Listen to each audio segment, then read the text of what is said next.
सारे विद्यार्थियों को प्यार भरी सत श्री अकाल। आओ शुरू करिए अलंकारां दी अगली कड़ी विच। अगला अलंकार अनुप्रास अलंकार पई। इस विच आपां अनुप्रास अलंकार दीयां किस्मां दे उत्ते भी चर्चा करांगे पई। और तुसीं वेखोगे जिहड़ा ये 6 अनुप्रास अलंकार है कई गाइडां दे अंदर और पंजाबी पीढ़िया जिहड़ी साइट है उस दे उत्ते भी इहनूं पूर्ण तौर पर सही नहीं लिखा गया पई। ये पूरा सोधिया होया और बिल्कुल सही है।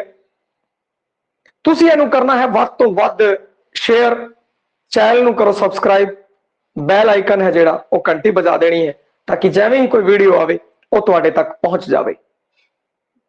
आओ शुरू करिए अनुप्रास अलंकार। अनुप्रास का मतलब है वार वार दोहराना। अनुप्रास जो शब्द है उहदे अनु है, अनुगमन पई, अनुगमन, और प्रा है जिहड़ा वो है अधिकता, आस आना, यानी कि वार वार दोहराना। कोई वर्ण है जिहड़ा वो वार वार अगर आवे तां कब की होगा, अनुप्रास अलंकार होगा। बड़ा ही सौखा है। कोई भी वर्ण की आवृत्ति है अगर वार वार हो रही है तो आपां नूं दूरों ही पता लग जाएगा कि यह अनुप्रास अलंकार है। जिवें आ देखो बई, फिर रूप स्वरूप अनूप दिसै, फिर जिंद जवानी चली चली। एंड विच की है कि जिवें पै पै की आवृत्ति है जो हो रही है बई, रूप आ देखो इत्थे रूप स्वरूप अनूप, एंड विच पै पै की आवृत्ति है जिहड़ी वो हो रही है बई। तो यह की है अनुप्रास अलंकार।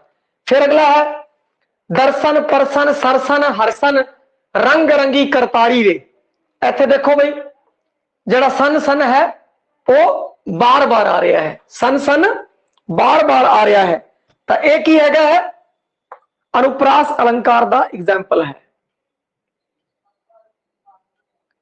उस तो अगे आ देखो, देख लो, सतगुर सच्चा पातशाह साध संगत सचखंड वसाया, सह और सह है, इनकी आवृत्ति है वो की है 2 बार हुई है भाई।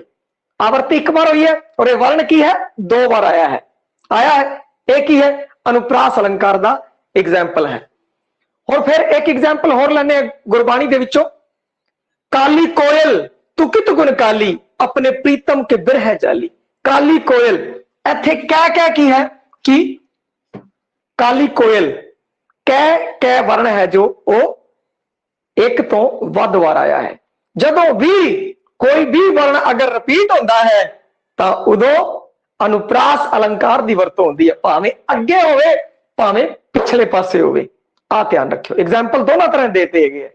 जिवें आ हो गया काली कोयल तू कित गुण काली, अगे रिपीट हो रहा है। इत्थे दर्शन परसन सरसन हरसन रंग रंगी करतारी, इत्थे सन सन है जिहड़ा वो पिछला वर्ण रिपीट हो रहा है। वर्ण है जिहड़ा उनका दोहराव होना चाहिए। उत्थों वेखदे ही आपां नूं अनुप्रास अलंकार है पता लग जाएगा। जिवें तुसीं एक जे कोई भी गाना तुसीं वेखदे हो तो तुहानूं पता लग जाना चाहिए भी इस दे अंदर किहड़ा अलंकार की वरतों हुई है। जिवें एक गाना आया सी काके दा, उहदे विच सीगा बिल्लो बग्गे बिल्लियां दा की करेंगी, 10 बिल्लो बग्गे बिल्लियां दा की करेंगी। तो उहदे विच की सी जिहड़ा बै बै वर्ण है वो बार बार आ रहा है। देखो बिल्लो बग्गे बिल्लियां मतलब बै बै वर्ण है वो बार बार आ गया। तो उसने अनुप्रास अलंकार की वरतों की और उस अनुप्रास अलंकार के नाल ऐसा लय दे विचों रंगिया गया कि बहुत ही प्यारा गाना सी हुंदा। ते जदों भी तुसीं कोई गाना देखदे हो ते प्रयास करया करो भी इहदे विच किहड़ा रस है, किहड़ा छंद है, किहड़ा अलंकार है। जदों उहनूं तुसीं व्यवहारकता दे अंदर ले आए, क्योंकि आ चीज़ां तुहानूं पता है, जदों आपां पढ़दे आ, जदों आपां पढ़ लिया आपां ओ सारा मैटर है आपां नूं याद हो गया, आपां नूं समझ आ गया, तो उसनूं इंप्लीमेंट करो बई, उहनूं व्यवहारकता च लैके आओ। जदों तुसीं व्यवहारकता दे अंदर लैके आ गए फिर तुसीं भुल्लोगे नहीं, और जो व्यवहारकता दे अंदर ना लैके आए तो फिर की होगा कि कन्फ्यूजन जा रहेगा बई आ है, क्योंकि उन्होंने तुसीं जिया नहीं है भाई। जियो भाई जियो, ये गल है। हुण अगे आपां इन्हां दीयां किस्मां दी गल करदे हैं भाई। इन्हां जिहड़ी किस्मां है वो 5 है भाई अनुप्रास अलंकार दियां। छेका अनुप्रास, सुरती अनुप्रास, वृत्ति अनुप्रास, लाटा अनुप्रास, अंता अनुप्रास। हुण सब तो पहला गल करते हाँ छेकानुप्रास की। किस दी? छेकानुप्रास की गल करते हाँ, जिथे एक अखर या वर्ण की आवृत्ति आवे। किस दी आवे? वर्ण की आवृत्ति अगर एक बार आती है तो की है? छेका। याद एवं रख लो भाई, जिवें आपां कंन छेकदे आ, नक छेकदे आ, सिर्फ एक बार छेकदा है बंदा, बस उस तो बाद नहीं। छेका आवृत्ति एक बार होएगी, वर्ण दो बार आवेगा। जिवें आ देखो, सतगुर सच्चा पातशाह साध संगत सचखंड वसाया। हुण की है कि सतगुर सह है जिहड़ा वर्ण है उनकी आवृत्ति एक बार हुई है, सच्चा आवृत्ति एक बार हुई है, सह की आवृत्ति एक बार हुई है। इसको इवें भी समझ सकते हैं और इसको एवं भी समझ सकते हैं कि वर्ण दो बार आया है, इको ही वर्ण दो बार आया है, सह ते इत्थे भी सह। अगर एक वर्ण दो बार आवे या उसकी आवृत्ति एक बार होवे तो की होगा? छेकानुप्रास होगा। छेक अनुप्रास आ रहा। सतगुर सच्चा, सह और सह वर्ण है जिहड़ा ससा वो दो बार आ रहा है, यह है छेकानुप्रास। भाई हुण आपां अगे गल करिए वृत्ति अनुप्रास। वृत्ति वृत्त, वृत्तिया तो भाव जदों एक ही अखर दो तो वध बार आवे, इत्थे दो बार और इत्थे दो तो वध बार, वृत्ति दो तो वध बार आवे और आके एक लय पैदा कर दूगा तो वह है वृत्ति अलंकार। तुसी चेता इन्ना ही रखना है कि दो तो वध बार आवे तो वृत्तिया है। भाई एंड एग्जाम्पल है भादो परम पुली। आ देखो, भादो परम पुली पर जोबन पछताई। तो हुण की है? आ देखो, पब्बा इत्थे पै आ गया, फिर इत्थे पै आ गया, बई फिर इत्थे पै आ गया, फिर इत्थे पै आ गया, मतलब दो तो वध बार आ गया। भादो परम पुली पर जोबन पछताई, पै पै इस दे अंदर अगर देखा जाए तो चार बार आ गया। कहने का भाव की दो तो वध बार है। जदों भैया दो तो वध बार होवे आ है वृत्ति, दो तो वध बार होगा उदों वृत्ति होगी। तो बस जो ये आपां चीजा पता ही लग गई, ध्यान च ही आ गई, तो फिर आपां कोई दिक्कत नहीं आने लगी। अगला फिर देख लेना भाई, परम पुरख परमेश्वर। परम पुरख परमेश्वर स्वामी पावन पावण आहारी। परम पुरख परमेश्वर स्वारी पावन पावण आहारी। पै है जेड़ा एक बार, फिर दोबारा पै वर्ण है दूजी बार, फिर दोबारा पै वर्ण है तीन बार। हुण अगर देखिए तो पै वर्ण है लगातार। भाई आ ध्यान रखना, लगातार लगातार आया है, लगातार दो तो वध बार आया है, इस कारण वृत्ति है। एवं नहीं कि पूरे वाक देख लो भाई आता दो तो वध बार आ गया, ठीक है, नहीं, लगातार।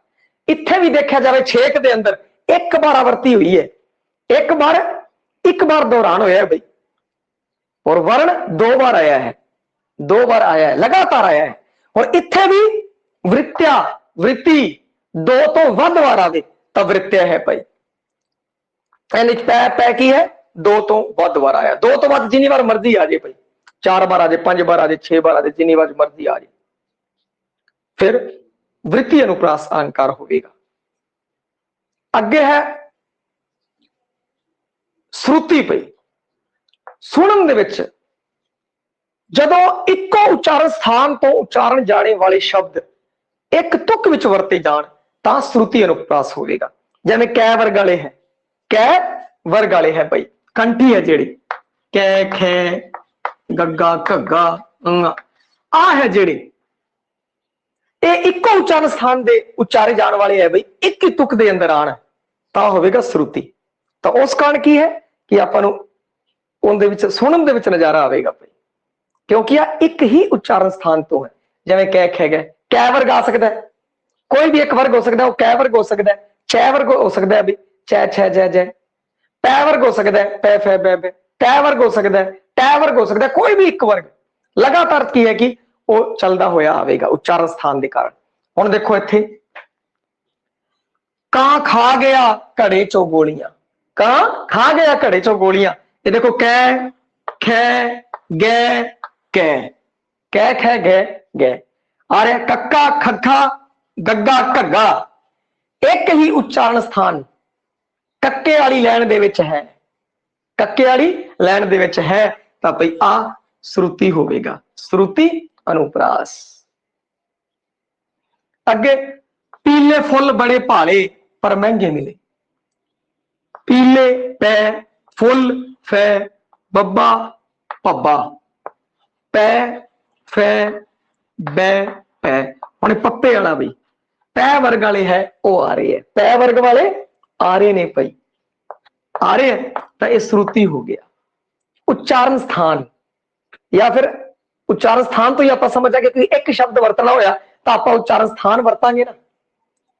और फिर वरना कै वर्ग जे उस तो गां जाइए तो कै वर्ग चै वर्ग कै वर्ग तै वर्ग पै वर्ग, कंठी तालवी दंती उल्ट जीवी वगैरह ये सारे, पर एक ही जे कंठी होंगे सारे कंठी, तालवी होंगे सारे तालवी, उल्ट जीवी होंगे सारे उल्ट जीवी। इस चीज को खास ध्यान रखना है। इस तरीके जो आवे तो उदे होगा श्रुति अनुप्रास, श्रुति अनुप्रास। हुण उस तो अगला हैगा है लाटा अनुप्रास भाई, लाट अनुप्रास। इनदे विच की है वाक जा उपवाक, दो या दो तो वध वार आवे, वाक भी हो सकता है उपवाक भी हो सकता है, वो दो तो वध बार आवे तां होवेगा लाटा अनुप्रास। और इहदे विच थोड़ा विश्राम का भी रोल है भाई, थोड़ा विश्राम का भी रोल है। जब किसी तुक विच शब्द तां ओही होण, शब्द ओही होणगे पर विश्राम लगन नाल अर्थ बदल जाण, अर्थ बदल जाण। इत्थे देखो वाक या उपवाक दो तो वध बार आवेगा, या दो बार या दो तो वध बार, और अर्थ भी बदलेगा। यह चीज ध्यान रखनी है, लाटा दे विच होगी। जिवें आ रहा गुरु शरण आवे ना ही लागे दुख पीड़, जे गुरु दी शरण आगे ना ही लागे दुख पीड़। अगला है गुरु शरण आवे ना ही, गुरु दी शरण च आंदा ही नहीं, लागे दुख पीड़, फिर दुख पीड़ लगती है, अर्थ भी बदल गया, अर्थ भी बदल गया भाई। देखो गुरु शरण आवे ना ही, इत्थे गुरु शरण आवे इत्थे तक है, विश्राम इत्थे है, ना ही लागे दुख पीड़।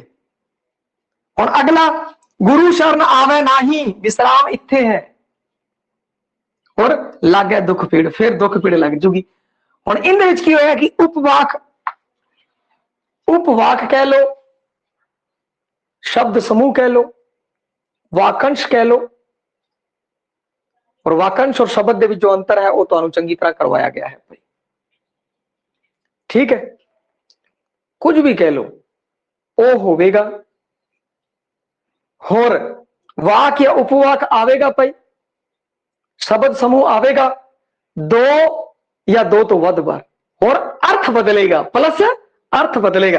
जैसे एच देखो आ दो बार आ गया भाई, दो बार आवेगा, कट्टो कट दो बार आना जरूरी है, कट्टो कट दो बार आना जरूरी है, और दो बार आ रहा है और अर्थ भी बदल रहा है। इसका मतलब लाट अनुप्रास अलंकार, लाट अनुप्रास अलंकार। हुण उस तो अगे अंतानुप्रास भाई, अंत अनुप्रास या अंतानुप्रास, जिथे तुकांत विच शब्द दे अंतम अखर ते लै मिलदी होवे उथे अंत उपरास आंदा है। अंत नाम तो ही पता लग गया भी अंत मतलब तुकांत ते अंत च अखीर दे जेड़े वर्ण ने वो अगर मिलते ने तां अंत अनुप्रास है। जिवें आ रहा बहुड़ी वे तबीबा मैंडी जिंद गईया, मैंडी जिंद गईया, गईया आ गया, तेरे इश्क नचाया कर थैया थैया, थैया थैया, इत्थे ईया आ गया, इत्थे भी ईया आ गया, ईया ईया। तुकांत जेड़े जेड़े अंतम वर्ण ने, अंतम जेड़े वर्ण ने वो मिलते होणगे भाई, अंतम वर्ण मिलते होणगे तां उस समय होवेगा अंत। अंत तो अंत आला गम आ गया। सीने खिच जिन्हां ने खादी ओ कर आराम नहीं बहंदे, सीने खिच जिन्हां ने खादी ओ कदे आराम नहीं बहंदे, नेहो वाले नैना दी नींदर ओ दिने रात पे वहंदे, बहंदे ते वहंदे। तुकांत देखो भाई, बहंदे ते वहंदे, आ जिहड़ा है तुकांत मेल हो रहा है। अंतम वर्ण ने जेड़े अंतम वर्ण मिल रहे ने अंता अंतम अंता बस इन्नी जी गल है कोई लंबी चौड़ी गल ही नहीं। अनुप्रास अलंकार वार वार कोई भी अखर है जेड़ा वर्ण है बार बार रिपीट हो फिर वाक भी हो सकता है कुछ भी हो सकता है।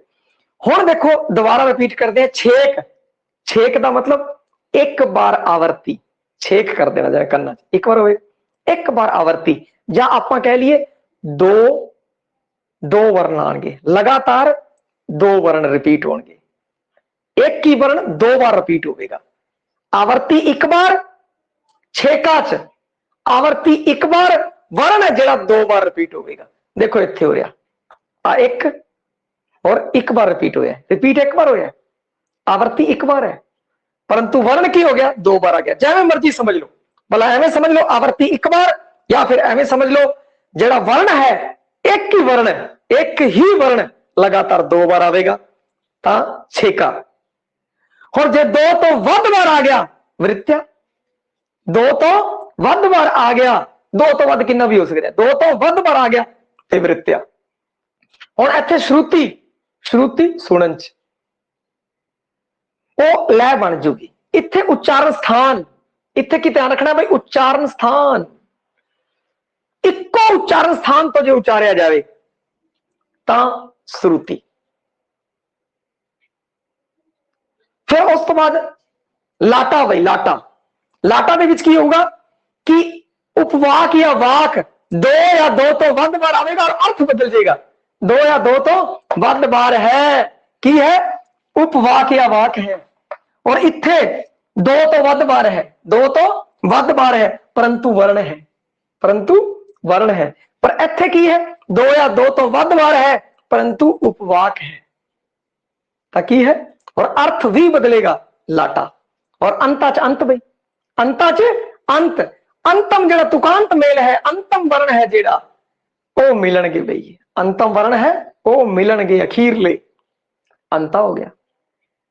छेका च भैया लगातार दो बार एक ही वर्ण वृत्ति च दो तो वध बार श्रुति स्थान श्रुति तो स्थान नु करेक्ट कर लियो श्रुति स्थान स्थान उच्चारण स्थान पे लाटा लाटा वाक या उपवाक एक ही है लाटा वाक या उपवाक या शब्द समूह दो या दो तो वध बार आवे वाक बदल जाए अंत दा अंत है भाई अंत दा अंत तुकांत अंत जेड़ा अंत वाला जेड़ा शब्द है वो अंत है बस इन्नी जी ही गल है कोई लंबी चौड़ी गल नहीं दसो इहदे च कोई दिक्कत होवे तां भाई बस तुसीं याद रखियो चेते रखियो किसी प्रकार की कोई दिक्कत आनी लगी। लो जी हुण अगला करते हाँ अति कथनी अलंकार अति कथनी अखीरला बस कल फिर साहित्य रूप पढ़ेंगे। अति कथनी अलंकार अति कथनी अतिशोक्ति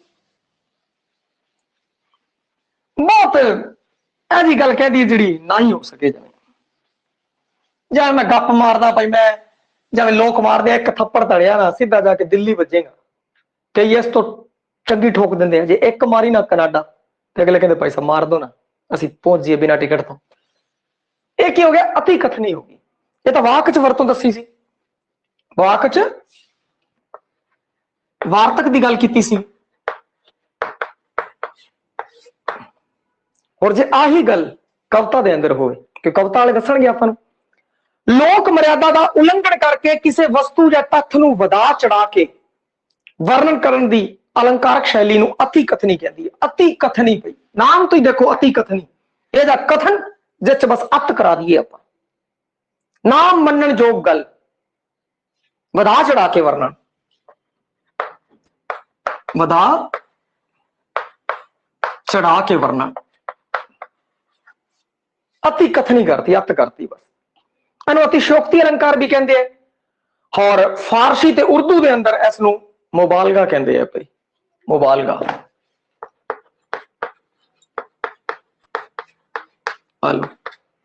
परंतु अपने अति कथनी दे रखे था अति कथनी आऊगा अपने कोई दिक्कत नहीं है अति कथनी करके उक्ति विच एक चमत्कार पैदा हो जाता है। इसके कई प्रकार गिने गए ने। अति कथनी आम मशहूर अलंकार है भाई। इनके उदाहरण आप देखते हैं। अति कथनी दे नाजुक पैर मलूक ससी दे मेहंदी नाल संगारी, सूरज पज बड़िया विच बदली डरदा लिश्क ना मारे भाई। सूरज पज बड़िया विच बदली डरदा लिश्क ना मारे। देखो कितनी वड्डी गप सिट्टी है। सूरज पज बड़िया विच बदली डरदा लिश्क ना मारे।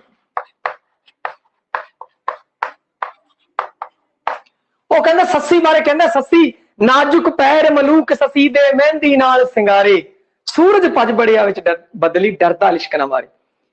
भाई मेहंदी नाल संगारे होए नाजुक पैर कोमल पैर सस्सी दे जदों वो जा रही है मरुथल दे अंदर तो सूरज वेखदा है भाई इस नाजुक जी कुड़ी दे पैर ने जेड़े तप रहे ने तो सूरज भज के बदली दे विच वड़ जांदा है। कितनी वड्डी गप ठोकती। ठीक है हुण अगे 10 मईया दा घ्यो दिता बक्की दे ढिड पा, बक्की तो डरन फरिश्ते मेथों डरे खुदा। कितनी वड्डी गप लाती पई। कितनी वड्डी गप है जिहड़ी मिर्जे ने लाई है भाई। 10 मईया दा घ्यो दिता बक्की दे ढिड पा, बक्की तो डरन फरिश्ते मेथों डरे खुदा। चुंबे विच पताल उड़ के चढ़े आकाश, चढ़ना अपने शौक नू बक्की नू लाज ना ला। भाई ये जी उड़दी फिरदी है बक्की, घोड़ा गड्डी है जेड़ी वो उड़दी फिरदी है भाई। और मेरे तो रब डरता है, मेरी बक्की तो फरिश्ते डरते ने। कितनी वड्डी कप ठोकती भाई, कितनी वड्डी कप लाती। मतलब ये जो कथन है नाम मनन जोग है, परंतु फिर भी की कहते हैं कि वो विखाउंदे है थोड़ा इंटरस्ट लई भाई, इंटरस्ट लई। अति कथनी फिल्म च देखो एवं डुक्का मार दिया जाके उत्थे बचदा है अगला, है तो अति कथनी परंतु वो हुण करके दिखा रहे हैं। और उन्होंने अगर लिखत च लैके आऊगा कोई तो फिर बस वो ऐ मारूगा। और आपां भी की कहंदे हैं कि एवं कई बार करते हैं, एक मारांगे जाके उत्थे वजेगा कंध, रोंदा कुछ भी नहीं बंदा। मैं कहना इत्थों तो उत्थे नहीं जाता, पर अति कथन है, अति कथन है आपां कर दिन्ने। अगे जे तू गल विच फुल्लां दा हार पाया, तेरे लक नू पे कड़वल मोइए। जे तू हत्थां ते पैरां नू लाई मेहंदी, भार नाल तू सक्की ना हल मोइए। देखो भाई जे तू फुल्लां दा हार पा लिया तो लक नू की कहंदे आ कि तेरे कड़वल पै जाएगी भाई। लक ना मरोड़ा खा जावे ओ है हौली हौली हौली हौली हौली तुर पाई, लक ना मरोड़ा खा जावे। तुरन नाल कोई खांदा है पर अगले कहंदे चक दो की दिक्कत है, पर उस लैज ही बन गई भाई। और जे तू हत्थां ते पैरां ते लाई मेहंदी, और जे हत्थां ते पैरां ते मेहंदी ला ली तो भार नाल तू ना सकी हल मोइए। इन्ना भार हो जाऊगा तू हल नहीं सकेंगी, तू इन्नी नाजुक है। तो गप ही है निरी, बस जिथे तुसी पढ़ लो गप शब्द की जगह ते शब्द दूजा वरतना पवेगा। जे तुसी किथे भी पढ़ लो और तुहानू ऐ जी उक्ति लगे भाई ये तो बड़ी अति कथनी है भाई, अति कथनी है, तो उत्थे की है अति कथनी अलंकार है, दूरों ही पछाणिया जाएगा। अपने वैसे तो तुहानू दिक्कत आनी नहीं लगी। 4 अलंकार है। अनुप्रास है जेड़ा वर्णा तो पछाणना है भाई, उपमा च उपमा देखनी है, दृष्टांत च दृष्टांत देखना है, उदाहरण देखना है। और बाकी बच गया अति कथनी च पढ़ के वेख लो जिथे तुहानू लगे भाई बहुत वड्डी नाम मनन जो गल है, अति कथन है, गप तोरी हुई है बहुत वड्डी, एवं नहीं हो सकता, अति कथन है, बस इन्नी जी गल है। परंतु उन्होंने तुहानू टालना पवेगा, अपनी जिंदगी के अंदर व्यवहारक बनना पवेगा, देखना पवेगा भाई कि जो भी कोई चीज देखते हो थोड़ा जिहा नजरिया बदलो भाई, अपने आसे पासे लोगों को वेखण दा, जो तुसी देख रहे हो उसनू वेखण दा भाई एक माहौल बड़ा वधिया सिरज लोगे तुसी। अगर तुसी यूट्यूब देखते हो, तुसी टीवी देखते हो, तुसी की वेखते हो, उसदे विच जेड़ा तुसी माहौल सिरज लोगे ना, फिर अगे तुहाडे नाल जेड़े जुड़े हुए लोग है वो भी की है कि उस तरीके का माहौल दे विच आ जाणगे भाई। ਤੁਹਾਨੂੰ ਹੀ ਨਹੀਂ ਫਾਇਦਾ ਹੋਣ ਲੱਗਿਆ, ਤੁਹਾਡੇ ਭੈਣ ਭਰਾਵਾਂ ਨੂੰ ਵੀ ਫਾਇਦਾ ਹੋਵੇਗਾ, ਤੁਹਾਡੇ ਬੱਚਿਆਂ ਨੂੰ ਵੀ ਫਾਇਦਾ ਹੋਵੇਗਾ। ਉਹ ਵੀ ਕੀ ਹੈ ਕਿ ਦੇਖਣਗੇ ਬਈ ਆਪਣੇ ਟੀਵੀ ਦੇ ਅੰਦਰ ਆ ਚੱਲ ਰਿਹਾ, ਤੇ ਉਸ ਤਰੀਕੇ ਨਾਲ ਮਾਹੌਲ ਬਣੇਗਾ, ਗੱਲ ਹੋਏਗੀ, ਤੁਸੀਂ ਉਸ ਤਰੀਕੇ ਨਾਲ ਸੋਚੋਗੇ, ਥੋੜਾ ਮਾइंड अप ਹੋਏਗਾ, ਵਿਕਸਿਤ ਹੋਏਗਾ ਹੋਰ ਜ਼ਿਆਦਾ। ਤੇ ਫਿਰ ਤੁਹਾਨੂੰ ਕੀ ਹੈ ਕਿ ਐਵੇਂ ਦਿੱਕਤ ਨਹੀਂ ਆਉਣ ਲੱਗੀ, ਦੂਰੋਂ ਹੀ ਪਤਾ ਲੱਗ ਜਾਏਗਾ ਬਈ, ਕੋਈ ਗਾਣਾ ਵੇਖਦੇ ਹੀ ਤੁਹਾਨੂੰ ਪਤਾ ਲੱਗ ਜਾਏਗਾ ਇਹਦੇ ਚ ਫਲਾਣਾ ਅਲੰਕਾਰ ਹੈ ਬਈ, रूपक है कि उपमा है कि अनुप्रास है या केड़ा अति कथनी अतिशो, कुछ भी कोई भी। अजय अपने तो चार ही है, वैसे अलंकार बहुत